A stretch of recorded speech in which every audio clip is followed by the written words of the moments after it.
नमस्कार, मैं हूं संजय शर्मा। आप देख रहे हैं 4 पीएम यूपी। बिहार की राजनीति अभी चुनाव खत्म होने के बाद भी लगातार चर्चा में है। मोदी जी के कारनामे सामने आ रहे हैं। परिवारवाद के लिए क्या बोले और क्या नहीं बोले, बात भी सामने आ रही है। केशव मौर्य, ब्रजेश पाठक ने जो खड़े होकर ट्वीट किया है फोटो खिंचा के, उसने योगी जी को थोड़े तेवर तो बढ़ा दिए। क्या है राजनीति का सच? चलता हूँ अभय दुबे जी के पास। चैनल को सब्सक्राइब करिए, ज्वाइन करिए और पूरी बातचीत सुनिए। 4 पीएम न्यूज नेटवर्क में स्वागत है अभय दुबे जी आपका। मुझे मोदी जी कुछ चीजों में बड़े अच्छे लगते हैं।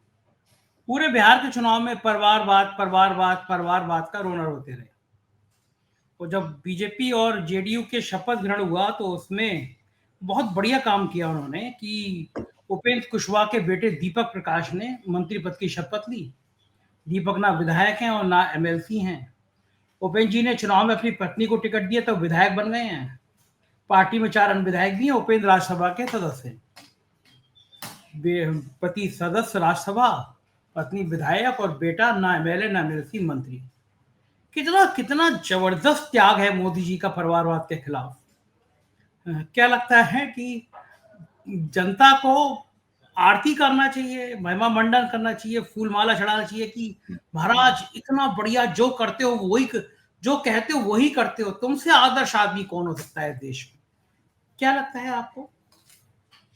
देखिए, मोदी जी की एक खास बात है, उन्हें अपने ऊपर अति आत्मविश्वास है। हमें और आपको भी हमें और आपको आत्मविश्वास है मोदी जी को, कि हमारे आपके ऐसे लोग आत्मविश्वास के दम पे जिंदा रहते हैं। मोदी जी अति आत्मविश्वास के दम पे जिंदा रहते हैं। उनका मानना है कि वो जो कर अगर वो गंदगी में हाथ देंगे, तो वो गंदगी भी तो भी लोग उन्हें स्वच्छ मानेंगे। ये मोदी जी का मानना है। वो जिसका समर्थन कर देंगे उसके सारे पाप धुल जाएंगे। उनकी पार्टी में जो आ जाएगा वो साफ सुथरा हो जाएगा। उनकी सरकार का जो हिस्सा बन जाएगा वो बेहतरीन मंत्री बन जाएगा, भले ही उसने अपने जिंदगी में कुछ भी किया हो। तो ये मोदी जी के आग्रह हैं और मोदी जी इसी के हिसाब से चलते हैं। बाकी वो किसी बात की परवाह नहीं करते कि हम और आप उनके बारे में क्या सोचते हैं, क्या कहते हैं। उनका पाखंड अपनी जगह है, लेकिन वो उस पाखंड को बार बार करेंगे। इसमें उन्हें कोई किसी किस्म का कोई संकोच नहीं है। जिन बातों के लिए वो विपक्ष की आलोचना करते हैं, वो सारी की सारी बातें, सारी की सारी समस्याएं, जिनमें सबसे ज्यादा परिवारवाद है, उनकी पार्टी में पर्याप्त रूप से मौजूद है। अभी आपने एक उदाहरण दिया नई सरकार का, जो कि एनडीए सरकार बनी है नीतीश कुमार के नेतृत्व में। वो तो अपने आप में उदाहरण है। उसमें एक और बात, एक दूसरा पहलू भी देखिए। आप सम्राट चौधरी को लीजिए। सम्राट चौधरी के ऊपर प्रशांत किशोर ने चुनाव मुहिम के दौरान आरोप लगाए थे कि इनके ऊपर हत्या का आरोप है, और कितने भ्रष्टाचार के आरोप लगाए उनकी सम्राट चौधरी के ऊपर। न तो उन आरोपों का कोई जवाब दिया गया, और दूसरी बात, सम्राट चौधरी की जो फर्जी डिग्रियां हैं, अरे मैं फिर गलती कर रहा हूं, देखिए संजय जी, फर्जी डिग्रियों का मैंने नाम ले दिया। मोदी जी ऐसे व्यक्ति को बहुत पसंद करते हैं जो फर्जी डिग्रियों के दम पर राजनीति में टिका हुआ हो। और मोदी जी इस मामले में सम्राट चौधरी का लोहा भी मानते होंगे, क्योंकि मोदी जी की तो एक ही डिग्री है, इसके ऊपर संदेह किया जा रहा है। अभी भी दिल्ली हाई कोर्ट में चल रहा है उसका मुकदमा इस वक्त भी। मोदी जी को 11.5 साल हो गए देश का प्रधानमंत्री बने हुए, उनकी फर्जी डिग्री का मामला सेटल नहीं हो पाया है। अभी भी दिल्ली हाई कोर्ट जो है वो दिल्ली विश्वविद्यालय को तरह तरह के आदेश दे रहा है। मतलब लगातार दिल्ली विश्वविद्यालय के साथ उसका कोई ना कोई मसला चल ही रहा है अभी, मोदी जी की फर्जी डिग्री को लेकर। तो मोदी जी तो मानते होंगे कि सम्राट चौधरी बहुत बड़े हीरो हैं, क्योंकि सम्राट चौधरी ने तो एक नहीं, उनके पास तो कई हैं इस तरह की। कभी वो डिलीट हो जाते हैं, कभी कुछ हो जाते हैं, कभी कुछ हो जाते हैं। यहां तक कि उन्होंने इतने बार अपनी जो शैक्षिक उपाधियां हैं इतने बार बदली हैं कि वो उनको भूल भी जाते हैं। उन्हें पता नहीं रहता कि उन्होंने अगली बार क्या कहा था और किस फॉर्म में क्या भरा है, उन्हें नहीं पता है उनको। फिर भी उनका चल रहा है, क्योंकि वो भारतीय जनता पार्टी में है। चुनाव आयोग कभी उनसे नहीं कहेगा कुछ भी, और वो इसी तरीके से चलता रहेगा। ये मोदी जी की पार्टी है, इनकी पार्टी के जो अध्यक्ष हैं दिलीप जायसवाल, उनके ऊपर मर्डर का मुकदमा है। सम्राट चौधरी के ऊपर है। आप इससे अंदाजा लगाइए किस किस्म के लोग भारतीय जनता पार्टी में भरे हुए हैं बिहार में। इन्हीं लोगों को टिकट मिलता है, यही लोग मंत्री बनते हैं, यही लोग संगठन के प्रमुख पदों पर रखे जाते हैं। और इन लोगों की अपनी जो वाणी है वो किस किस्म की है, खुद अपने मुंह से कहते हैं कि हम बहुत बड़े गालीबाज हैं। दिलीप जायसवाल का कहना रहा है कि मेरे पास तो गालियों की वो इतनी गालियां जानते हैं उसकी डिक्शनरी बन सकती है।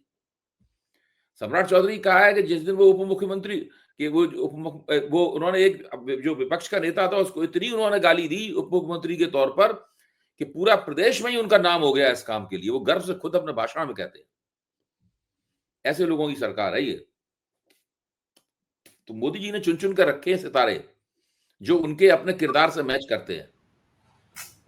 अच्छा, इनको ये कभी डर नहीं लगता कि जनता के अंदर रिएक्शन होगा, जनता कहेगी यार मंच पे, चुनावी मंच पे कहते हो परिवारवाद, और जब चुनने का नंबर आता है तो इनको चुन लेते हो, तो इनको ये डर नहीं लगता कि जनता के अंदर कभी रिएक्शन हो सकता है, जनता नाराज हो होगा, सकती है? जनता के अंदर रिएक्शन होगा तो उसको झेलने के लिए मनी मन देखिए, ये तो सत्ता एक ऐसी चीज है, जब आदमी सत्ता में होता है तो उसको मुगालते में रहता है कि सत्ता उसके हाथ से कभी जाएगी नहीं। अच्छा, मोदी जी का मुगालता कुछ खास तरह का है क्योंकि वो बहुत मुद्दतों से सत्ता में है। वो जब से कितने साल तक, 12 वर्ष तक तो गुजरात के मुख्यमंत्री के पद पर रहे, उसके बाद से लगातार प्रधानमंत्री हैं। तो ऐसा सुना जाता है कि उन्होंने जवाहरलाल नेहरू का भी सत्ता में रहने का रिकॉर्ड तोड़ दिया है। और अब तो मोदी जी को 3 चुनाव लगातार जीतने के बाद लग रहा होगा कि शायद अब तो सत्ता में जो कल्पना करते थे कि सत्ता में रहते हुए ही उनकी दम निकलेगी, मतलब उनकी आखिरी सांस होगी, तो शायद वही होगा, उन्हें सत्ता हटाया ही नहीं जाएगा। मोदी जी को तो पक्का यकीन होगा उन्हें सत्ता से नहीं हटाया जाएगा। जब तक वो सत्ता में रहेंगे तब तक कोई उनका कुछ बिगाड़ नहीं सकता, कोई उनके बारे में कुछ कहता रहे उससे कोई फर्क नहीं पड़ता। और उनका मानना है सत्ता में हमेशा रहेंगे, हम हटेंगे ही नहीं कभी, तो हमारा कोई कुछ बिगाड़ नहीं सकता। ये स्थिति है। ये भी वैसे गजब गजब का आत्मविश्वास है। और जब वो जीत जाते होंगे तो ये आत्मविश्वास और बढ़ जाता होगा कि भाई सम्राट चौधरी की इतनी डिग्री आ गई, इतने फर्जी कहानियां आ गई, इतनी संपत्ति आ गई, तब भी जीत गए। एक अलग विषय पे लेके चलता हूँ। जयराम रमेश, कांग्रेस के नेता, उन्होंने ट्वीट किया है। उन्होंने कहा है कि अमेरिका की US China economic and security review commission ने अभी अभी अपनी वार्षिक रिपोर्ट अमेरिकी कांग्रेस को सौंपी है। अमेरिकी सीनेट और हाउस ऑफ रिप्रेजेंटेटिव द्वारा संयुक्त रूप से बनाई गई इस कमीशन में 12 स्वतंत्र सदस्य होते हैं। 2025 की वार्षिक रिपोर्ट लगभग 800 पेज की है। इसके पेज 108 और 109 में जो लिखा है वो हैरान करने वाला है और समझ से परे है। उसमें लिखा है, इसमें अप्रैल 2025 में पाकिस्तान द्वारा कराए गए पहलगाम आतंकी हमले को विद्रोही हमला बताया गया। नंबर 2, इसमें भारत पाकिस्तान के 4 दिन के संघर्ष को भारत के खिलाफ पाकिस्तान की सैन्य सफलता कहा गया। राष्ट्रपति ट्रंप 60 बार दावा कर चुके हैं कि उन्होंने ऑपरेशन सिंदूर को रोक दिया था। प्रधानमंत्री इस बारे में चुप्पी साधे हुए हैं। अब अमेरिकी कांग्रेस के US China economic and security commission की रिपोर्ट आई है जो भारत के लिए एकदम अस्वीकार्य है। क्या प्रधानमंत्री और विदेश मंत्रालय इस पर आपत्ति और विरोध दर्ज कराएंगे?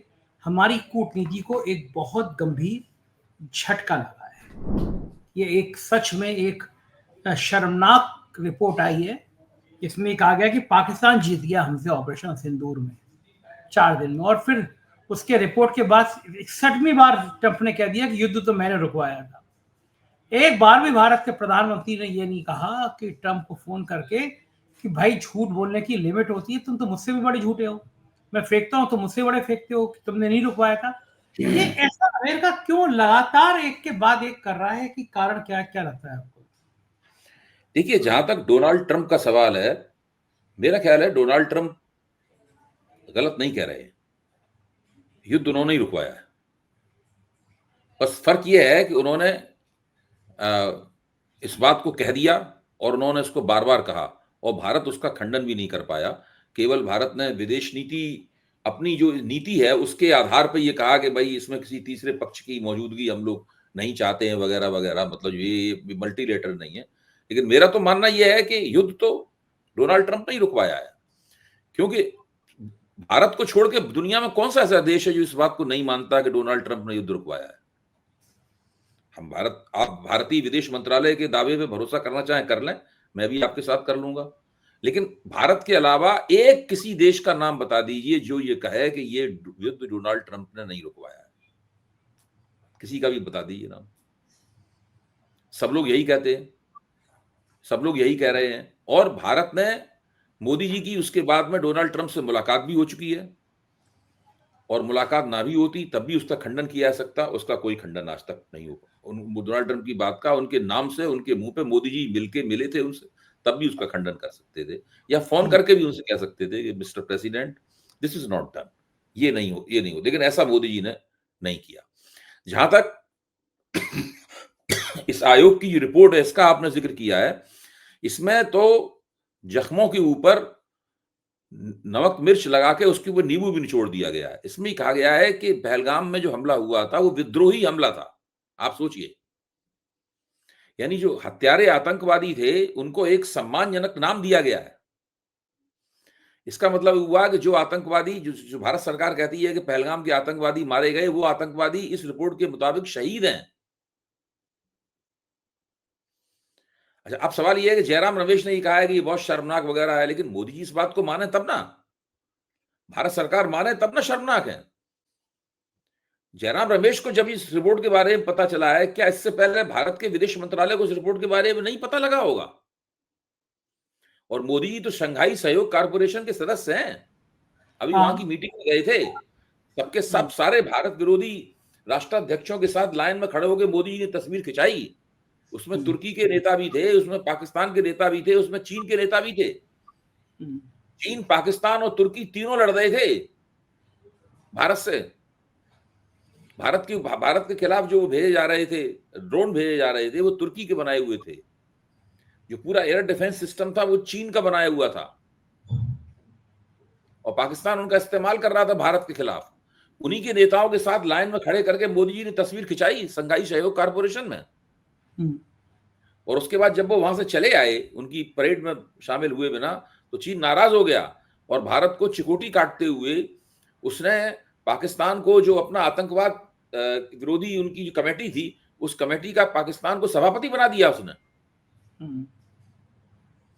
ये तो स्थिति है। अब ये अच्छा, अब इसमें आप देखिए, आप शंघाई सहयोग कारपोरेशन में गए, इसका मतलब चीन की पहलकदमी को आपने स्वीकार किया। अमेरिका के साथ आप अच्छे संबंध बनाए रखना चाहते हैं। डोनाल्ड ट्रंप आज भी आपके दोस्त हैं, आप बाकायदा डोनाल्ड ट्रंप ट्वीट करते हैं, आप तुरंत पलट के ट्वीट करते हैं, ये दोस्ती का दम भरते हैं। इन दोनों देशों की मिली हुई रिपोर्ट है, वो आपके सामने आ गई है। अब आप बताइए क्या करेंगे? अब कुछ तो, ये तो मैं तो मानता हूं कि जयराम रमेश से पहले और हमें और आपसे पहले मोदी जी को, विदेश मंत्रालय को, जयशंकर साहब को और अजीत डोभाल साहब को इस रिपोर्ट की जानकारी होगी। ये हो ही नहीं सकता उन्हें पहले से जानकारी ना हो। क्या उन्होंने अभी तक अपना विरोध उस पर प्रदर्शित किया है? अगर प्रदर्शित किया है तो रमेश जयराम ने जो चुनौती उनके सामने फेंकी है, उसका मुकाबला करते हुए उन्हें बताना चाहिए कि हमने इन शब्दों में हम अपना विरोध इस पर जताया है। हमने चीन के राजदूत को भी बुला के विरोध जताया है, हमने अमेरिका के राजदूत को भी बुला के विरोध जताया है। अगर राजदूत को बुला के कम से कम एक बयान ही देते विदेश मंत्रालय इसके ऊपर, वो भी बयान नहीं देंगे, उस पर चुप बैठे हुए। ये तो ये पूरी दुनिया में भारत की मजाक उड़ाने जैसी स्थिति नहीं है। एक समय में हम इतने मजबूत थे, इंदिरा गांधी का दौर था, पाकिस्तान को 2 टुकड़ों में बांट दिया था, अमेरिका ने धमकी दी थी हम 7वां बेड़ा भेज देंगे, इंदिरा गांधी ने कहा कोई 8वां नमक कोई बेड़ा भेज दो, 2 टुकड़ों में बांट दिया था। और अब ये वो पाकिस्तान है जो हमें ऐसी धमकी दे रहा है। पाकिस्तान को लेकर अमेरिका भी ऐसे खड़ा हो रहा है। कभी कहां इतनी बड़ी कहां है कमी? संजय जी, हकीकत क्या है? हकीकत को हम स्वीकार करना चाहते हैं कि नहीं करना चाहते हैं, सवाल इस बात का है। हकीकत यह है कि ऑपरेशन सिंदूर से जिस देश को सबसे ज्यादा लाभ हुआ है अंतर्राष्ट्रीय पटल पर, वो पाकिस्तान को लाभ हुआ है, और भारत को वो लाभ होना चाहिए था, लेकिन भारत को वो लाभ नहीं हुआ है। ऑपरेशन सिंदूर के बाद भारत के दोनों हाथों, पाकिस्तान के दोनों हाथों में लड्डू है। जगह जगह से उसको मदद प्राप्त हो रही है, उसको प्रोत्साहन प्राप्त हो रहा है, उसकी अर्थव्यवस्था जो कि ढहने वाली थी उसको संभाला जा रहा है, उसमें बैसाखियां लगाई जा रही हैं। कभी चीन उसको मदद देता है, कभी सोवियत संघ मदद देता है, कभी अंतर्राष्ट्रीय मुद्रा कोष मदद देता है, कभी अमेरिका उसको मदद देता है। ये स्थिति है। और अब तो ये, जब से ये थीसिस पूरी की पूरी आ गई है पाकिस्तान की कि हम एटमी ताकत हैं, इस्लामिक देशों में पाकिस्तान कहता है कि वो अकेला ऐसा देश है जो कि एटमी ताकत है। एटमी ताकत होने के नाते उसने सऊदी अरब के साथ में एक समझौता किया है इस समझौते में उसने कहा है कि हम आपके लिए हैं, आप हमारे लिए हैं। अगर आपके ऊपर हमला होगा तो हम एटमी ताकत के तौर पर आपकी मदद करेंगे, हमारे ऊपर हमला होगा तो आप मदद करेंगे। दुनिया का अकेला ऐसा देश है जिसने किसी दूसरे देश से ही कहा है कि हम अपनी एटमी ताकत का लाभ आपको उठाने देंगे अगर आपके ऊपर हमला होता है। इस मामले में पाकिस्तान दुनिया की पहले से स्थापित एटमी ताकतों से भी आगे निकल गया है और उसको ऐसा करने दिया जा रहा है। ये एक अपने आप में दिलचस्प बात है। इसमें अमेरिका ने भी उसके ऊपर कोई आपत्ति नहीं की है, चीन ने भी आपत्ति नहीं की है, ब्रिटेन, फ्रांस, ये जो एटमी ताकतें हैं इन्होंने भी उसके ऊपर कोई आपत्ति नहीं की है। इससे आप अंदाजा लगाइए कि पाकिस्तान को कितनी लिफ्ट दे रहे हैं, कितनी तरजीह दे रहे हैं ये देश इस वक्त। अच्छा, कारण क्या है, क्यों कर रहे हैं? इसका कारण जो है उसको भारत सरकार स्वीकार नहीं करना चाहती। लेकिन मैं बहुत स्पष्ट रूप से कहता हूं, जो एशिया प्रशांत क्षेत्र है, भारत की महत्वाकांक्षा थी कि उस एशिया प्रशांत क्षेत्र में वो अपनी चौधराहट कायम करे, अब उसकी सर्वोच्च शक्ति बन के उभरे। जब भारत कहता था हम विश्व शक्ति बनने जा रहे हैं तो उसके पीछे यही बात होती थी, विश्व शक्ति में क्या अमेरिका और चीन तो ना आगे निकल जाएंगे। मुख्य तौर पर था कि एशिया प्रशांत सागर में वो एक महत्वपूर्ण ताकत बन के उभरे। मेरा मानना यह है कि अमेरिका और चीन दोनों ने मिलकर तय किया है कि भारत को एशिया प्रशांत क्षेत्र की मुख्य ताकत नहीं बनने देंगे और उसके अंदर पूरा अड़ंगा लगाएंगे और उसके पाकिस्तान को एक प्रतिसंतुलनकारी काउंटर बैलेंसिंग फोर्स के तौर पर भारत के मुकाबले खड़ा करेंगे। और ऑपरेशन सिंदूर के बाद उन्होंने अपनी योजना थी उसको उन्होंने कारगर रूप देना शुरू कर दिया और पाकिस्तान को भारत के मुकाबले खड़ा कर दिया। अच्छा, ये मेरे को समझ में नहीं आया कि जब आपको पता है कि आप ज्यादा पंगा नहीं कर पाओगे तो मोदी जी को ये क्यों कहना चाहिए था कि अब अगर भारत पे कोई इस तरह का हमला हुआ तो उसको राष्ट्र के विरोध में माना जाएगा, राष्ट्र पर हमला माना जाएगा। वो तो मोदी जी ने वो एक कहावत है ना कि आप उतना ही कौर खाइए मुंह में तो चबा सके, उतनी ही इसी को हिंदी में ऐसे कहते हैं कि उतना ही जितनी चादर हो उतना ही पैर पसारिए। तो जब ऑपरेशन सिंदूर चल रहा था तो हम क्या खास दावा कर सकते हैं, कैसे डींग मार सकते हैं, कैसे अपने अपने अपने कामों को चमक दे सकते हैं, इसलिए उन्होंने ये कह दिया कि जब भी हमारे पर आतंकवादी हमला होगा हम उसको एक्ट ऑफ वार मानेंगे। उसी वक्त बहुत ही प्रतिष्ठित सुरक्षा विशेषज्ञों ने ये कहा था कि ये कहकर मोदी जी ने अपने लिए दिक्कत पैदा कर दी है, क्योंकि आतंकवादी शक्तियां ठीक है उनको अंतर्राष्ट्रीय स्तर पर स्पॉन्सरशिप मिलती है, लेकिन कभी कभी वो बिना स्पॉन्सरशिप के भी कार्रवाई करती हैं क्योंकि जो आतंकवाद है वो कोई एक देश में सिमटी हुई चीज नहीं होती है, वो एक इंटरनेशनल, एक ग्लोबल फोर्स है आतंकवाद।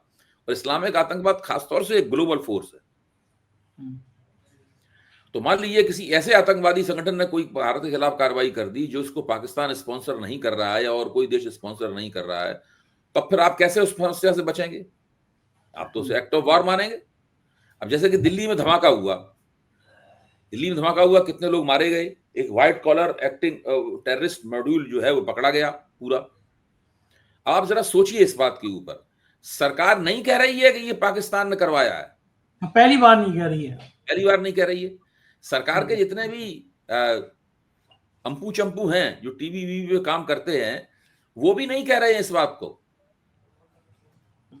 क्योंकि ऐसा कहने पर एक्ट ऑफ वार माना जाएगा। इस तरह सरकार ने अपने हाथ खुद ही बांध लिए हैं, ये स्थिति है।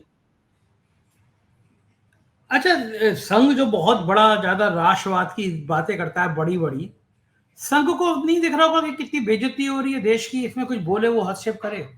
संघ शांत बैठे, इन बातों से कोई मतलब नहीं है। राष्ट्रीय स्वयंसेवक संघ को इन बातों से कोई मतलब नहीं।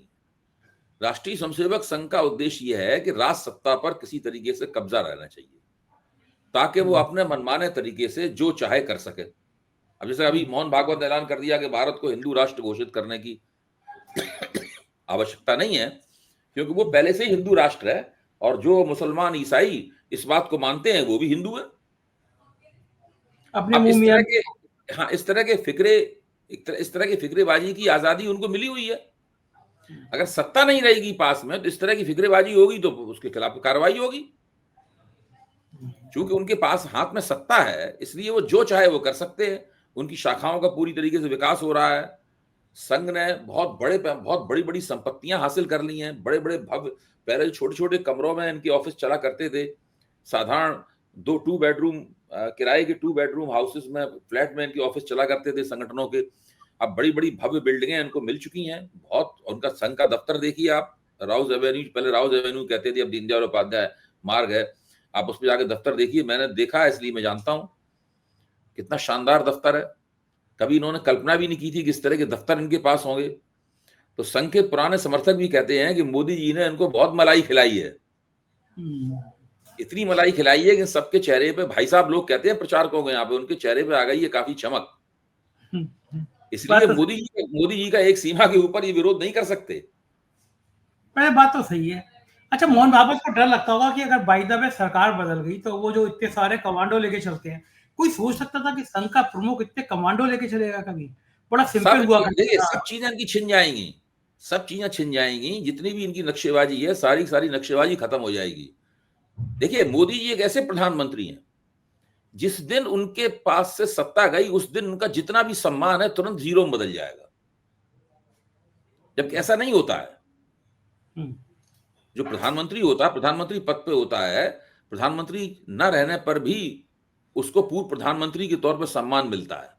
सबसे पहले तो मोदी जी के खिलाफ बड़े उत्साह के साथ मुकदमा डाला जाएगा कि इनकी डिग्री की जांच की जाए। ये जो एक वैसी जांच चल रही है, प्रायोजित किस्म की जांच चल रही है, एक असली जांच शुरू हो जाएगी इनकी डिग्री की। इनके बहुत सारे सांप्रदायिक भाषण निकाल के लाए जाएंगे कि इन्होंने जो सांप्रदायिक भाषण दिए हैं, इस आधार पर इनका वोटिंग का अधिकार खारिज किया जाए। जैसे बाला साहब उसका शिवसेना के संस्थापक थे, उनका वोटिंग का अधिकार छीन लिया था कोर्ट ने। उस तरीके से मोदी की वोटिंग के अधिकार छीनने के ऊपर बहुत मुकदमे होंगे मोदी के ऊपर, देख लेना जिस दिन प्रधानमंत्री नहीं रहे। क्या करेंगे फिर? केवल मोर को दाना खिलाया करेंगे प्रधानमंत्री जी?